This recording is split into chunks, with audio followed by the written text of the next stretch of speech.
Trump is accused of misconduct again in public. Here you'll hear him defend himself. This is a lot like the E. Jean Carroll thing. We'll unpack it for you. I'll let you hear him in his own words. I'm John Mike Keane. So here we are over at the Associated Press. Headline is Trump assails women who accused him of misconduct days before debate with Harris. So they're trying to use this as part, Harris is going to try and hit him up during the debate on these topics. There's Alina Habba in the background. Here's Trump. Two witnesses. One is a woman who's followed me for years. She said in 1979, I was in an airplane with her, commercial flight, and we became very intimate. I just sat down. I think I had the book, The Art of the Deal. I was famous then, too. I've been famous for a long time. He was famous. A woman claimed that they made out in public. We're sitting in first class, according to her. Never happened, by the way. Totally made up story. She's a Clinton person, too, by the way. Big Clinton person. She made up the story. Okay, she's a Clinton person. That's part of how I knew that she made up the story. But she's been running with this story forever. This is a story from the late 70s. Are they going to bring that up in a debate with Kamala Harris? If they were making out in first class, you'd think there'd be more people who noticed Donald Trump in first class. There's no eyewitnesses. So many years ago, and I think it would be 1979. One of my many people behind me could correct it, but I think she said 1979. That's a long time ago. I believe I had some pretty big success then, and I was being talked about a lot. Maybe The Art of the Deal was out, sometime after that. I'm not sure. But I was well known. And passengers are coming into the plane. And she said, I was making out with her. How is that even like Trump? He never loved public forms of attention, to my knowledge, going all the way back. Where is it?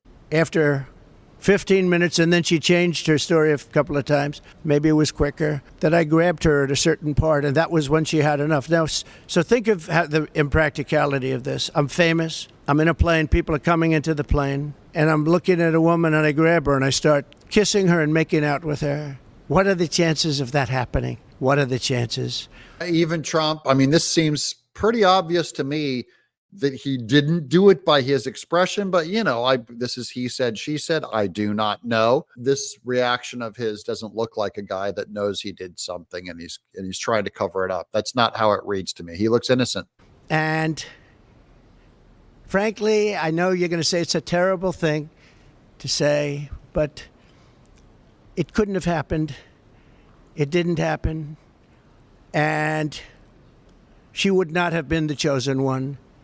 She would not have been the chosen one. She has gone around for years saying the story. Everywhere I go, she says this story. And it's a total lie. I'm willing to say that that people do lie about this stuff all the time. They do, especially women, especially pretty women. They make up all of these ideas in their head all the time. And also men lie about this stuff all the time. We're going to let Trump talk this out, then I'm going to get to other Trump news quickly. Go. Now, I assume she'll sue me now for defamation like I got sued by E. Jean Carroll. And that lawsuit where he lost to E. Jean Carroll tells me nothing about his innocence or guilt, even though they found him guilty, because E. Jean Carroll, remember, did not remember the assault. She remembered very few details, didn't even know the year. Meanwhile, on Trump's other case, this is judge delays Trump's sentencing until November 26th after Election Day. That's the New York Times. That's on the alleged hush money case, where he was going to go to jail for covering up and all that stuff. So Juan Merchan signed the document saying, I'm not going to sentence him until after the election. Here's Fox News. Judge Merchan delays Trump sentencing until after the election. That's all good news so far. All of these election interference things have not worked. He's campaigned on them. They've made him more popular and really clarified to the American people what this election's about, which is Trump versus the giant corrupt state. I'm John Mike Keane.